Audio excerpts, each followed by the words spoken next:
कैसे हैं आप लोग? मैं उम्मीद करता हूँ कि आप बहुत ही अच्छे होंगे और अच्छे से पढ़ भी रहे होंगे।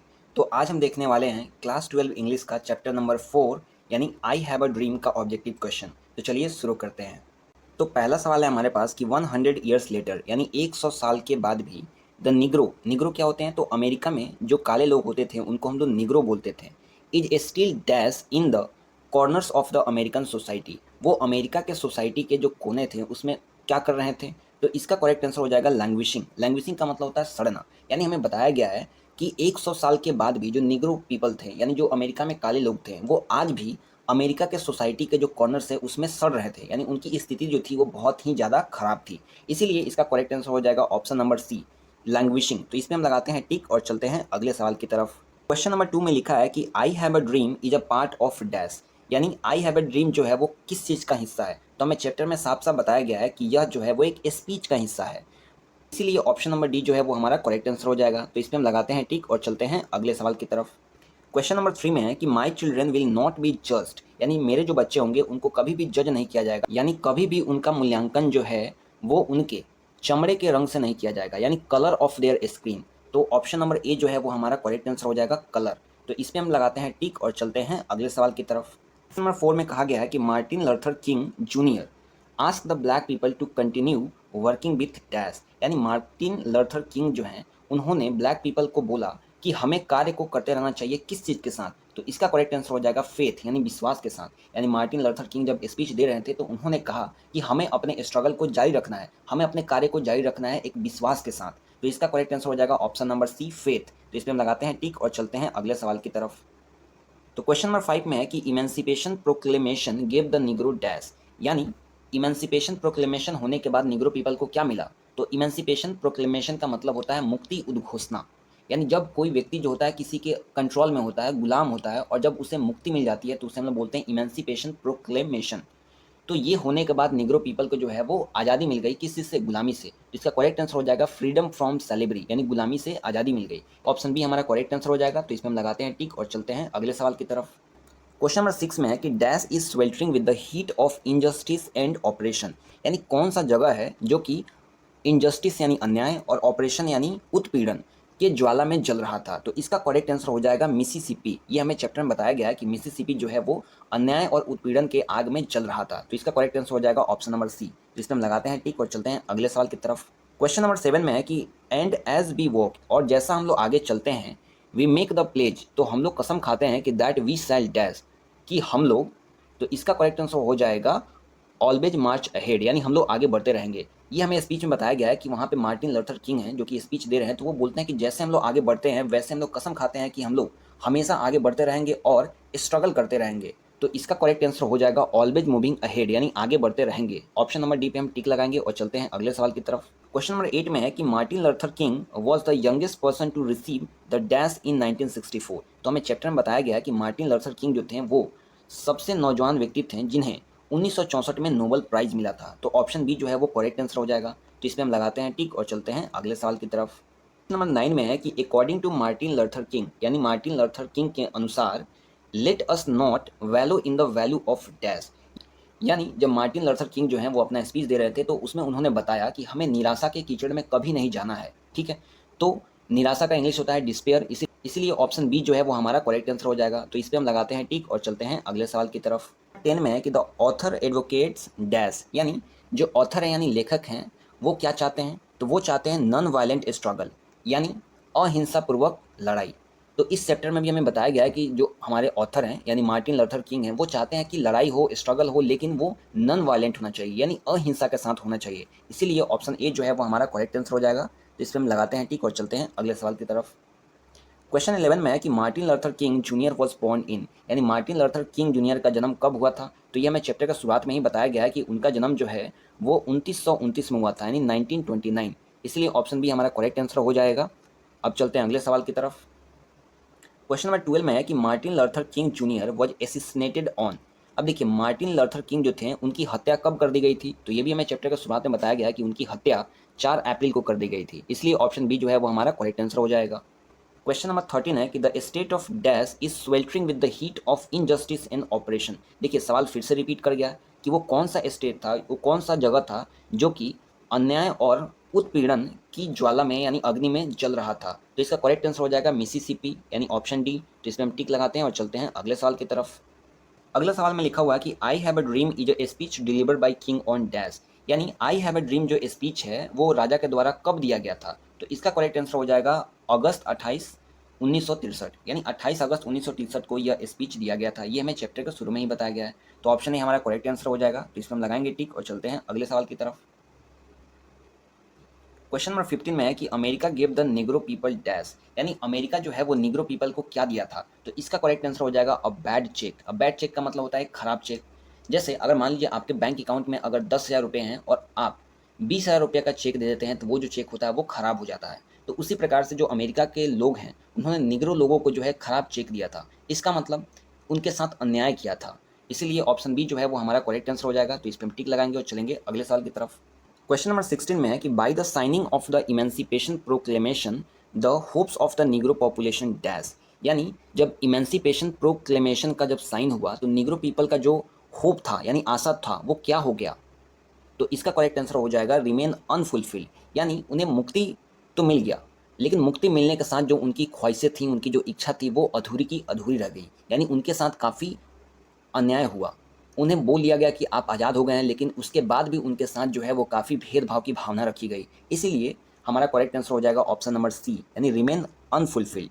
अब चलते हैं अगले सवाल पे। क्वेश्चन नंबर 17 में है कि to overlook the Negro would be dash, यानी निग्रो को अनदेखा करना जो है वो काफ़ी खतरनाक होगा। तो इसका करेक्ट आंसर हो जाएगा फैटल। फैटल का मतलब होता है खतरनाक। तो वहीं बोला गया है कि निग्रो लोगों को जो ओवरलुक करना है यानी उन्हें अनदेखा करना जो है वो काफ़ी खतरनाक होगा। इसीलिए ऑप्शन सी जो है वो हमारा करेक्ट आंसर हो जाएगा। तो इस पर हम लगाते हैं टिक और चलते हैं अगले सवाल की तरफ।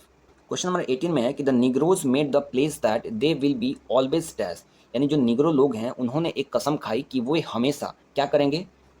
इसका करेक्ट आंसर हो जाएगा मार्च अहेड, यानी उन्होंने कसम खाया कि वो हमेशा आगे की तरफ बढ़ते रहेंगे। तो इसका करेक्ट आंसर हो जाएगा ऑप्शन नंबर ए। इस पर लगाते हैं टिक और चलते हैं अगले सवाल की तरफ।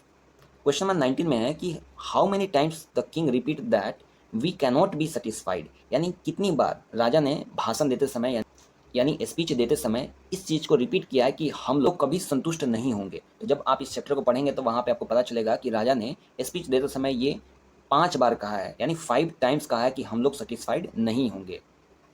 तो इसका करेक्ट आंसर हो जाएगा ऑप्शन नंबर सी। तो इस पर हम लगाते हैं टिक और चलते हैं अगले सवाल की तरफ। क्वेश्चन नंबर 20 में है कि the word moments stand for, यानी ये जो वर्ड है मोमेंटस इसका मतलब क्या होता है। तो मोमेंटस का मतलब होता है बहुत ही ज़्यादा महत्वपूर्ण, यानी वेरी इंपॉर्टेंट। इसलिए ऑप्शन सी जो है वो हमारा करेक्ट आंसर हो जाएगा। तो इस पर हम लगा देंगे टिक। क्वेश्चन नंबर 21 में है कि they had dream that one day they would become, यानी जो निग्रो पीपल थे उनके पास एक सपना था कि एक दिन ना एक दिन उन्हें उनके अधिकार मिल जाएंगे। यानी इसका करेक्ट आंसर हो जाएगा गेट देयर राइट्स, यानी निग्रो पीपल को हमेशा ये लगता था, उनके अंदर में ये उम्मीद की किरण थी कि उनको कभी ना कभी किसी ना किसी दिन जो है उनका अपना अधिकार मिल जाएगा, यानी they would get their rights. इसीलिए ऑप्शन सी जो है वो हमारा करेक्ट आंसर हो जाएगा। तो इस पर हम लगा देंगे टिक और चलते हैं अगले सवाल की तरफ। क्वेश्चन नंबर 22 में है कि racial discrimination is against dash, यानी जो रेशियल डिस्क्रिमिनेशन है, रेशियल डिस्क्रिमिनेशन का मतलब होता है रंग रंग के अनुसार भेदभाव, यानी यह काला है वह गोरा है, इसके अनुसार जब हम लोग भेदभाव करते हैं तो उसको हम लोग बोलते हैं रेशियल डिस्क्रिमिनेशन। और ये जो रेशियल डिस्क्रिमिनेशन है वो मानव अधिकार के खिलाफ है। तो इसका करेक्ट आंसर हो जाएगा ह्यूमन राइट्स, यानी मानव अधिकार के खिलाफ है। तो ऑप्शन डी हमारा करेक्ट आंसर हो जाएगा। इस पर हम लगाते हैं टिक और चलते हैं अगले सवाल की तरफ। क्वेश्चन नंबर 23 में है कि I have a dream is written by, यानी आई हैव अ ड्रीम यानी किसके द्वारा लिखा गया है। तो इसका करेक्ट आंसर हो जाएगा मार्टिन लूथर किंग जूनियर। तो ऑप्शन सी पे हम टिक लगा देते हैं और चलते हैं अगले सवाल की तरफ। 24 नंबर में है कि Martin Luther King junior has written the lesson. फिर से सवाल रिपीट हो रहा है कि मार्टिन लूथर किंग जो है वो कौन सा चैप्टर को लिखे हुए हैं। तो इसका करेक्ट आंसर हो जाएगा आई हैव अ ड्रीम। तो ऑप्शन बी हमारा करेक्ट आंसर हो जाएगा। क्वेश्चन नंबर 25 में है कि Martin Luther King junior belong to dash, यानी मार्टिन लूथर किंग जो है वो किस देश से बिलोंग करते हैं। तो इसका करेक्ट आंसर हो जाएगा अमेरिका, यानी option number D the USA. The USA का मतलब होता है यूनाइटेड स्टेट ऑफ अमेरिका। तो इस पर हम टिक लगाते हैं और चलते हैं अगले साल की तरफ। क्वेश्चन नंबर 26 में है कि the condition of the dash was appalling, यानी कौन ऐसे लोग थे जिनका जो कंडीशन था वो बहुत ही ज़्यादा खराब था। अपैलिंग का मतलब होता है बहुत ही ज़्यादा खराब होना। तो इसका करेक्ट आंसर हो जाएगा निग्रोज। हमें पता है इस चैप्टर में बताया गया है कि निग्रोज जो थे वो अमेरिका के काले लोग हुआ करते थे और उनकी जो दशा थी वो बहुत ही ज़्यादा खराब थी। इसलिए हमारा करेक्ट आंसर हो जाएगा ऑप्शन नंबर बी। तो इस पर हम टिक लगाएंगे और चलेंगे अगले सवाल की तरफ। क्वेश्चन नंबर 27 में है कि dash is sweltering with the heat of injustice and operation. देखिए सवाल ये बार बार रिपीट हो रहा है कि कौन ऐसा जगह है जो कि अन्याय और उत्पीड़न की ज्वाला में जल रहा था। तो इसका करेक्ट आंसर हो जाएगा मिसिसिपी। तो ऑप्शन डी पे हम टिक लगाते हैं। क्वेश्चन नंबर 28 में लिखा है कि dash was a great orator, यानी कौन थे जो कि बहुत ही महान वक्ता थे। ओरेटर का मतलब होता है वक्ता, यानी जो स्पीच देता है, जो लोगों को मोटिवेट करता है, उसको हम बोल सकते हैं ओरेटर। तो इस चैप्टर में बताया गया कि मार्टिन लूथर किंग जो थे वो बहुत ही महान ओरेटर थे, यानी बहुत महान वक्ता थे। तो इसका करेक्ट आंसर हो जाएगा Martin Luther King, option number C. तो इस पर हम टिक लगाते हैं और चलते हैं अगले सवाल की तरफ। क्वेश्चन नंबर 29 में है कि Martin Luther King junior was a dash, यानी मार्टिन लूथर किंग जूनियर जो थे वो क्या थे। तो हमें पता है कि ये जो थे वो एक निग्रो थे। निग्रो यानी अमेरिका में जो काले लोग होते थे उनको हम लोग निग्रो कहते थे। तो ये मार्टिन लूथर किंग भी जो थे वो एक निग्रो थे और निग्रो लोगों के लिए काफ़ी इन्होंने लड़ाई करी है। तो ऑप्शन ए जो है वो हमारा करेक्ट आंसर हो जाएगा। क्वेश्चन नंबर 30 में है कि Nobel prize for peace was given to Martin Luther King junior in dash, यानी मार्टिन लूथर किंग को शांति के लिए नोबेल प्राइज किस सन में दिया गया था। तो हो जाएगा 1964। ये हमें चैप्टर में बताया गया है कि मार्टिन लूथर किंग जो थे वो सबसे नौजवान व्यक्ति थे जिन्हें नोबेल प्राइज दिया गया था, और वो भी शांति के लिए। और कब दिया गया था, तो 1964 में दिया गया था। इसलिए ऑप्शन बी जो है वो हमारा करेक्ट आंसर हो जाएगा। तो इसमें हम टिक लगाएंगे और चलेंगे अगले सवाल की तरफ। 31 में है कि Negroes are the former dash of the America, यानी निग्रोज जो थे वो अमेरिका के पूर्व क्या थे। तो इसका करेक्ट आंसर हो जाएगा स्लेव्स, यानी निग्रोज जो थे वो अमेरिका के पूर्व गुलाम थे। इसका करेक्ट आंसर हो जाएगा ऑप्शन नंबर सी, स्लेव्स यानी गुलाम। तो इस पर हम टिक लगाएंगे और चलेंगे अगले सवाल की तरफ। क्वेश्चन नंबर 32 में दे रखा है कि dash is a desert state of the USA, यानी यूएसए में कौन सा स्टेट है जो कि एक मरुस्थल की तरह है, यानी जहाँ पे सूखा पड़ा हुआ है। तो इसका करेक्ट आंसर हो जाएगा मिसिसिपी। तो ऑप्शन ए पे हम टिक लगाएंगे और चलेंगे अगले सवाल की तरफ। 33 नंबर में है कि Martin Luther King junior had dash children, यानी राजा जो थे मार्टिन लूथर किंग उनके कितने बच्चे थे। तो इसका करेक्ट आंसर हो जाएगा ऑप्शन नंबर डी, यानी 4, यानी मार्टिन लूथर किंग के 4 बच्चे थे। तो ऑप्शन डी पे हम टिक लगाएंगे और चलेंगे अगले सवाल की तरफ। क्वेश्चन नंबर 34 में है कि dash advocates non violent struggle, यानी कौन ऐसे व्यक्ति थे जिन्होंने अहिंसा पूर्वक स्ट्रगल किया था, यानी लड़ाई करी थी। तो इसका करेक्ट आंसर हो जाएगा मार्टिन लूथर किंग जूनियर। हमें चैप्टर में बताया गया है कि मार्टिन लूथर किंग जो थे वो काफ़ी अहिंसापूर्वक लड़ाई करते थे। तो इसका करेक्ट आंसर हो जाएगा ऑप्शन नंबर सी। तो इस पर हम लगाएंगे टिक और चलेंगे अगले सवाल की तरफ। क्वेश्चन नंबर 35 में है कि Martin Luther King junior loves the white dash.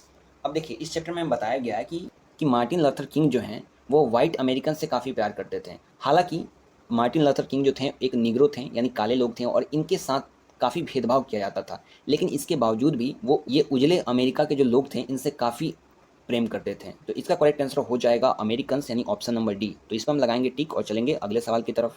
Question number 36 में है कि Martin Luther King junior was a dash, यानी मार्टिन लूथर किंग जूनियर जो थे वो क्या थे। तो इसका करेक्ट आंसर हो जाएगा civil right activist. Civil right activist का मतलब होता है जो व्यक्ति मानव अधिकार के लिए लड़ता है। तो मार्टिन लूथर किंग जो थे वो एक सिविल राइट एक्टिविस्ट थे, यानी ये मानव अधिकार के लिए लड़ाई करते थे। तो इसका करेक्ट आंसर हो जाएगा ऑप्शन नंबर बी। तो इस पर हम टिक लगाएंगे और चलेंगे अगले सवाल की तरफ। क्वेश्चन नंबर 37 में है कि Martin Luther King junior delivered his speech in the Washington DC on August dash, यानी मार्टिन लूथर किंग जो थे उन्होंने वाशिंगटन डीसी में अपना स्पीच दिया था किस डेट को। तो इसका करेक्ट आंसर हो जाएगा अगस्त 28 1963, यानी 28 अगस्त 1963 को। ये हमें चैप्टर में भी बताया गया है, इसलिए ऑप्शन बी हमारा करेक्ट आंसर हो जाएगा। नंबर 38 में है कि Martin Luther King junior dislike dash discrimination, यानी मार्टिन लूथर किंग जूनियर जो थे वो रेशियल डिस्क्रिमिनेशन, यानी रंग के अनुसार भेदभाव से काफ़ी नफरत करते थे। तो इसका करेक्ट आंसर हो जाएगा रेशियल डिस्क्रिमिनेशन। तो ऑप्शन डी हमारा करेक्ट आंसर हो जाएगा। इस पर हम लगाएंगे टिक और चलेंगे अगले सवाल की तरफ। क्वेश्चन नंबर 39 में है कि I have a dream is a speech deliver by dash, यानी ये जो स्पीच है जिसका नाम है आई हैव अ ड्रीम, ये किसके द्वारा दिया गया है। तो इसका करेक्ट आंसर हो जाएगा मार्टिन लूथर किंग जूनियर। तो ऑप्शन डी पे हम लगाएंगे टिक और चलेंगे अगले सवाल की तरफ। क्वेश्चन नंबर 40 में है कि the bank of justice is dash. तो इसका करेक्ट आंसर हो जाएगा बैंकरप्ट, यानी जो न्याय का बैंक है वो क्या हो चुका है, बैंकरप्ट हो चुका है, यानी उसका दिवालिया निकल चुका है। अब इसका मतलब क्या हुआ, इसका मतलब ये हुआ कि जो निग्रोज पीपल में उन्हें मुक्ति तो मिल गई थी, लेकिन मुक्ति के साथ उनका अधिकार नहीं मिला हुआ था। यानी जो इसीलिए वो कहते हैं कि जो न्याय का बैंक है वो उसका दिवालिया निकल चुका है, वो हमें न्याय ही नहीं दिला सकता है। इसीलिए इसका करेक्ट आंसर हो जाएगा ऑप्शन नंबर ए। तो इस पर हम लगाते हैं टिक और चलते हैं अगले सवाल की तरफ।